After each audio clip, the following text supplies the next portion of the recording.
as long as he continued to fight MMA guys and YouTubers, he's gonna continue to look good and shine. But once he fights a real fighter, a real fighter that can really fight, it's not gonna be that good. Keep watching to find out. For now, let's look at his life. Floyd Mayweather has once again unleashed his fiery criticism of Jake Paul, this time in light of the escalating controversy surrounding the alleged scripted fight with Mike Tyson. The drama reached a boiling point when reports surfaced that Tyson collapsed during a court session linked to the lawsuit, alleging the fight was staged. Mayweather, a vocal critic of celebrity boxing, used the opportunity to lambaste Paul and the entire spectacle surrounding the event. You get out of that bubble to make somebody a real boxer. I mean, what he's doing is, kind of cool. If he can continue to steal money and they match him the way they match him, I can't knock his hustle. So if they can match him the way how they've been matching him, more power to him. Champ, Speaking during a live stream, Mayweather reportedly expressed outrage over the situation, stating, "This is exactly what happens when people try to turn boxing into a circus. Jake Paul is playing games with something people dedicate their lives to. This isn't about entertainment, it's about respect for the sport." Mayweather went on to condemn the pressures placed on Tyson, calling it disgraceful that a legend of his caliber had to endure such humiliation in court. According to insiders, Tyson's health scare in court was due to the immense stress from the legal battles and the public scrutiny that followed the fight. Mayweather, despite his harsh words for Paul, reportedly showed concern for Tyson's well-being, stating, "Mike is a warrior. He doesn't deserve to be dragged through this. He's given everything to boxing, and now he's being used as a pawn in someone else's game." Mayweather's critique didn't stop at Paul. He also slammed the organizers and promoters behind the fight, accusing them of prioritizing profits over the integrity of the sport. He said, "It's all about money to them. They don't care about the fighters, the legacy, or the fans. They're selling a lie, and it's catching up to them." The controversy has sparked a broader debate in the boxing community. Fans and experts are divided, with some supporting Mayweather's call for a return to authenticity in boxing, and others arguing that celebrity fights bring much-needed attention and revenue to the sport. Still, Mayweather's passionate outburst highlighted the growing frustration among traditionalists who feel the sport's legacy is being tarnished. Jake Paul has yet to respond to Mayweather's latest remarks, but he has consistently denied the allegations that the fight with Tyson was scripted. His camp maintains that the bout was legitimate and that the lawsuit is baseless. Meanwhile, Tyson's health scare has added a layer of urgency to the situation. Fans worldwide have expressed their support for the former heavyweight champion, hoping for his speedy recovery. For now, the fallout from the alleged scripted fight continues to dominate headlines, and Mayweather's strong stance ensures that the debate over the future of boxing won't be settled anytime soon. Roy Jones Jr., one of boxing's most respected and decorated figures, has joined the chorus of criticism against Jake Paul following the allegations that his fight with Mike Tyson was scripted. The former world champion didn't hold back as he condemned Paul for what he sees as a blatant disregard for the sport's integrity. Speaking during an interview, Jones Jr. expressed his disappointment, stating, "Boxing is not a game you play. It's a sport built on honor, discipline, and hard work. If these allegations are true, Jake Paul is disrespecting everything that legends like Mike Tyson and I fought for our entire careers." Jones Jr., who himself faced Tyson in an exhibition match in 2020, sympathized with the former heavyweight champion, saying, "Mike doesn't need this drama. He's one of the greatest fighters of all time. For his name to be dragged into something like this is a disgrace. He's done enough for this sport and shouldn't be used as a prop for someone else's payday." Jones also pointed out the harm such controversies could do to boxing as a whole, stating, "When you script a fight, you're not just fooling the fans, you're hurting the sport. Boxing has already been fighting for credibility in a world filled with MMA and other combat sports. Stunts like this only make it harder for the next generation of fighters to gain respect." The former champion's comments highlight a growing divide within the boxing world. Many traditionalists, including Jones, believe celebrity bouts and questionable promotional tactics are damaging the sport's reputation. If Jake Paul wants to fight, then fight real fighters. Stop picking opponents that fit a storyline. Go toe-to-toe with someone who's in their prime and ready to prove themselves, Jones said. Jones Jr. also called on the boxing commissions to take a closer look at such events to ensure they uphold the sport's standards. He said, "If we keep letting these circus acts happen, we'll lose what makes boxing special. The fans deserve better, and so do the fighters who put their lives on the line every time they step into the ring." Jake Paul has yet to respond to Jones Jr.'s comments, but the criticism from such a respected figure adds to the mounting pressure on the YouTuber-turned-boxer. While Paul has denied all allegations of scripting and continues to insist on the legitimacy of his fights, the backlash from icons like Roy Jones Jr. underscores the seriousness of the claims and their potential long-term impact on the sport. As the controversy unfolds, fans and analysts alike are left questioning the line between entertainment and authenticity in the world of boxing. With legends like Roy Jones Jr. taking a firm stand, the debate over the future of boxing continues to intensify. Unfortunately, Iron Mike Tyson, Jake Paul, and Netflix have all faced penalties following their involvement in the November 15th bout, which was later exposed as a staged spectacle. Compelling evidence revealed the fight to be nothing more than a controversial publicity stunt. Their penalties were undeniably harsh, but that wasn't the most shocking part. What truly caught everyone off guard was Mike Tyson's unexpected reaction to the judge's remarks. The surprise deepened outside the courthouse, where journalists had gathered eagerly to report the verdict. Instead of breaking news about the case, they were confronted with an entirely different headline: the collapse of the boxing legend himself.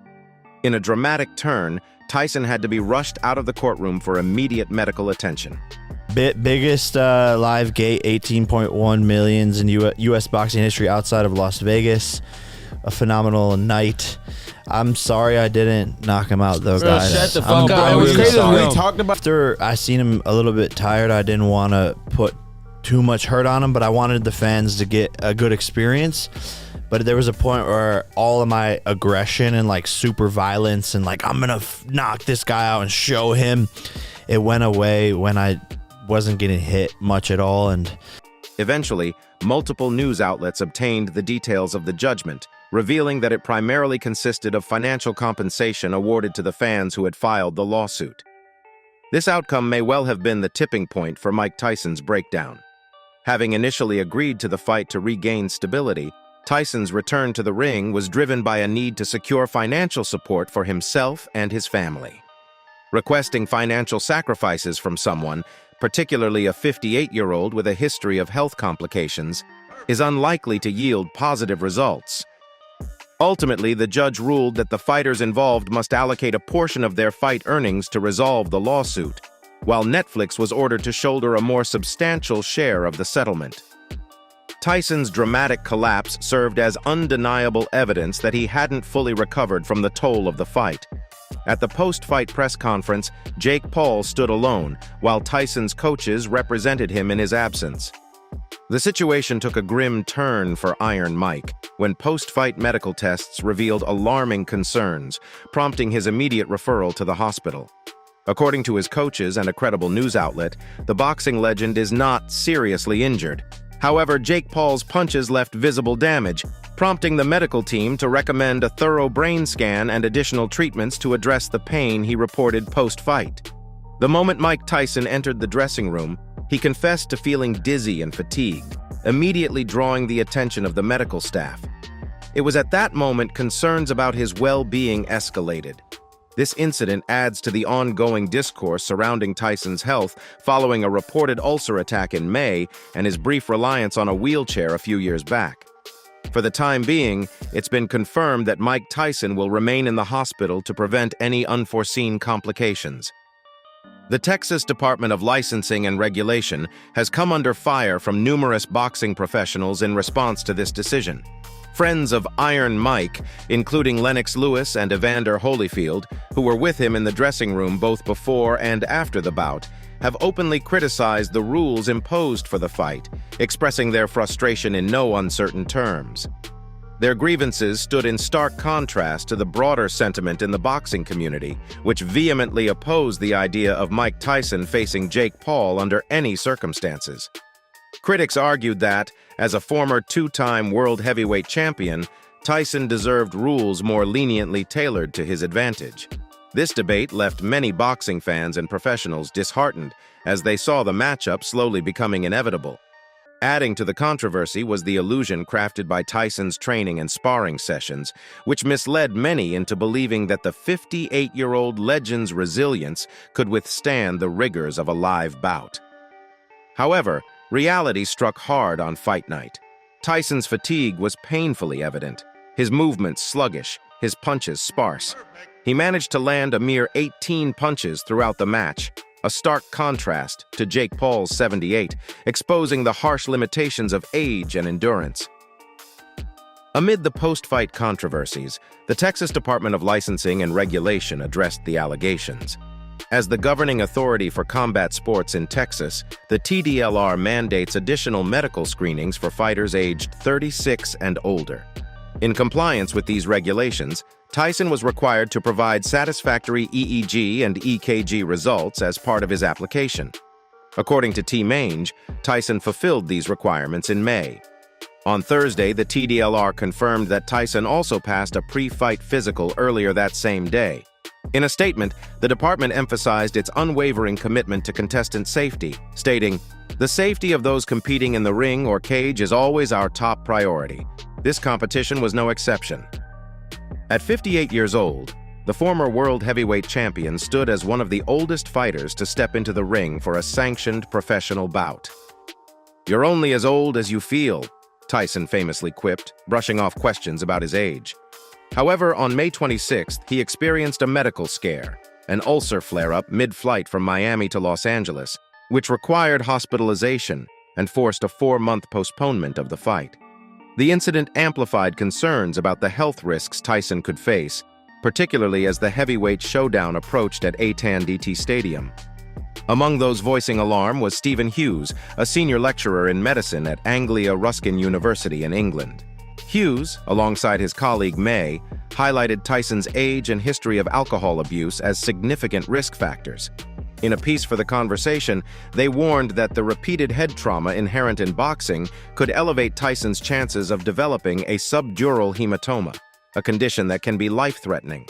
A subdural hematoma arises when a blood vessel near the brain's surface ruptures, leading to bleeding between the brain and its protective covering. According to Harvard Health, this condition is critical, as it can exert pressure on the brain and threaten life. In discussions about age, Tyson frequently mentions Julius Caesar, noting that before the Julian calendar was established in his name, age was not tracked in the way it is now. In essence, Tyson wouldn't have had an age in the modern sense during that era, but the flare-up of his ulcer served as a clear sign of underlying health issues. "I vomited blood," Tyson shared with Netflix during an interview for a documentary-style series chronicling the lead-up to his fight. "Next thing I knew, I was on the floor." He revealed that the cause of his collapse was a 2.5-inch bleeding ulcer, as he spoke from a hospital room. Tyson's health struggles are not a recent development. Back in August 2022, he was seen in a wheelchair at Miami International Airport. Tyson revealed that he suffered from intense back pain due to sciatica, which was eventually relieved through surgery as he prepared for his fight with Paul. Reflecting on the grueling nature of his training, he mentioned struggling to walk at times. When cameras were rolling, Tyson spoke candidly to Netflix about his upcoming match, saying, "If I fail, I don't want to end up in a hospital bed. I'd rather die in the ring." Safety seemed far from his mind as he embraced the challenge. "Oh, he sucks," or "Oh, he carried him," and more on that in a moment. The only result that I think people truly would have been happy with is a Mike Tyson knockout of Jake Paul. I think that's the only one that would have sufficed, and that wasn't happening. There was never really any doubt. He landed a couple punches early on, but there was never really a question as to whether or not that would happen. I think Jake carried him. I think Jake didn't want to knock him out. I'm not sure if he could have, but he definitely took his foot off the gas last couple rounds, for sure. And ultimately, I'm okay with that. I predicted a Jake Paul decision. I thought it would be a little bit more competitive. John Nieder, the former president of the Association of Ringside Physicians, spoke about the growing concerns surrounding Tyson Hughes' health. He noted that while there are additional risks, the worry among ringside physicians appears to be subdued. This is partly due to the skepticism surrounding the fight itself, compounded by Tyson already battling a stomach ulcer. The condition had worsened so severely that it became a major point of concern. He also mentioned that he sees Paul more as an entertainer than a boxer, which makes him hesitant to discuss the potential health risks. There are so many factors at play here, and that's likely why many people aren't vocally protesting this fight involving a 58-year-old man, he added. Promoter Lou DiBella expressed outrage over the Texas Department of Licensing and Regulation's decision to approve a professional fight for a 58-year-old. The average person has to jump through hoops just to get licensed to fight in many states, especially once they hit 40, DiBella said. He added, "How is it possible for a 58-year-old to be sanctioned for a professional prize fight in Texas?" The TDLR declined to provide any additional comments regarding the approval of the match.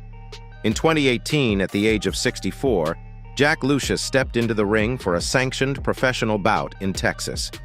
According to BoxRec, the official record for the sport, Lucius was defeated by TKO in the first round of a scheduled 4-round welterweight match against Bryce Holden. Although Holden, the promoter, had requested a sanctioned fight instead of an exhibition, the bout was conducted under rules typically reserved for exhibitions. At the promoter's behest, the Texas Department of Licensing and Regulation approved 2-minute rounds, a notable deviation from the standard 3-minute rounds, widely considered a concession to Lucius's age.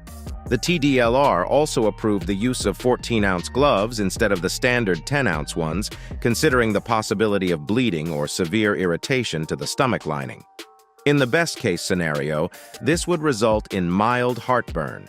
In the worst-case scenario, it could cause more serious complications. Meanwhile, the controversy surrounding the scripted nature of the fight has sparked significant debate among boxing professionals, with opinions sharply divided. Videos and rumors circulating online suggest the possibility of a prearranged script or agreement to dictate the outcome of the match. As a legitimate B-side fighter with significant betting interest, these allegations were entirely baseless. Eddie Hearn, the promoter present to support his fighter Katie Taylor in her bout against Amanda Serrano, dismissed such claims as absurd. Speaking to IFL TV, Hearn remarked, "When casual fans ask if it was scripted, it's completely ridiculous. I don't believe that for a second, and I don't think you could even ask someone like Mike Tyson to pull something like that off." Hearn, although not initially enthusiastic about the matchup, later acknowledged Tyson's effort. He said, "I have to give Mike credit. Honestly, when the fight ended, I thought it was pretty impressive that Tyson did that for his kids to see. He went through a tough training camp and managed to go 8 rounds. Hearn added, "Fair play to him. I can't say I enjoyed watching the whole thing, but I did enjoy the first 30 seconds when he really went for it.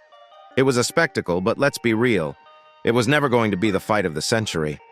I've shared my thoughts before, and I wasn't thrilled about it. But considering what it generated, you have to respect the commercial reality."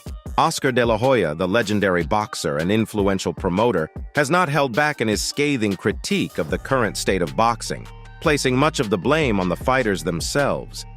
De La Hoya voiced his dismay over the recent Mike Tyson versus Jake Paul matchup, expressing frustration with what he sees as the sport's declining standards. On his weekly show, Clapback Thursday, the Hall of Fame fighter didn't mince words, calling the Tyson-Paul bout horrible and scripted.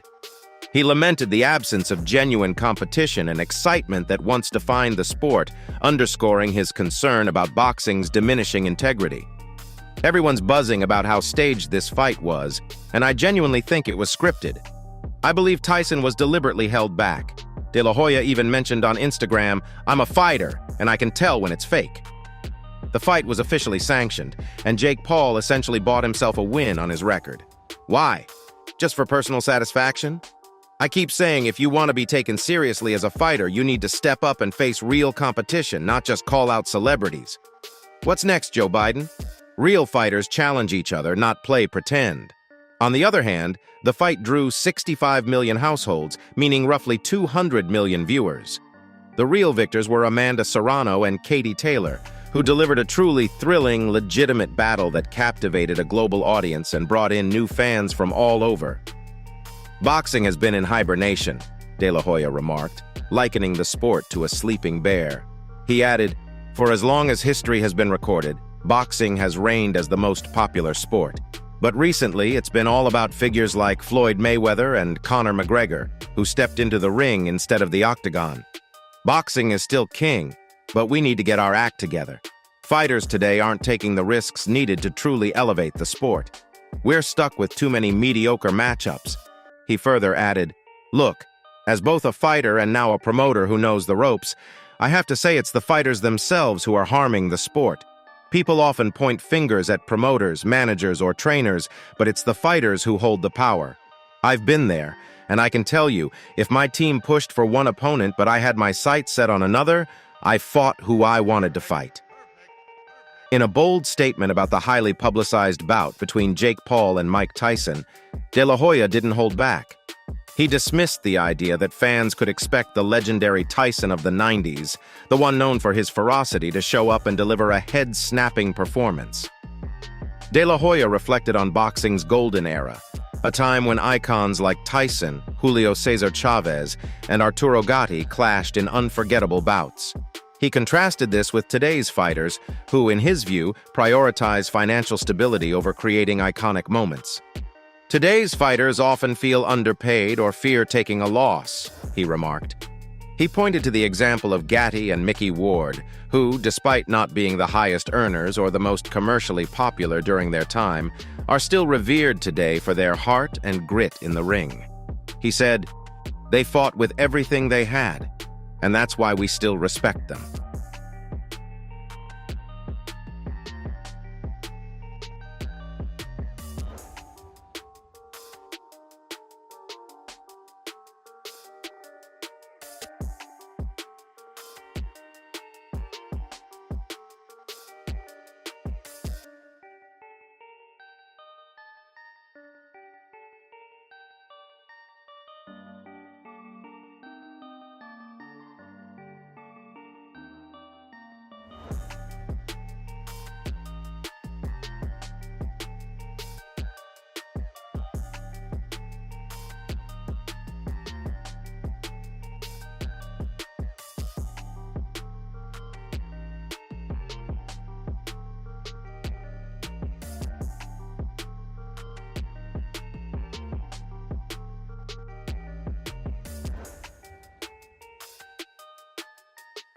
How does he feel now? He might have been excited when he said he wanted to do it, but how does he feel now? You got months and months and months of this. I just want to Is see this wearing something other on than him? those mitts. Does he dismiss does he wish he didn't say yes to it? It's like Matt always says, play to your strengths. Yeah, no but you know doubt. you got to take that payday. I mean, what did he make out of that fight? He probably made $10 million or something. Yeah. And Jake Paul's very smart, man. Like he gets guys that he's bigger, Bigger than. than, The only younger time than. he fought another boxer his size was He Tom lost. Fury, and he lost. Tom Fury? Good Yeah. fight. Tommy Fury. Very Tommy good. Fury.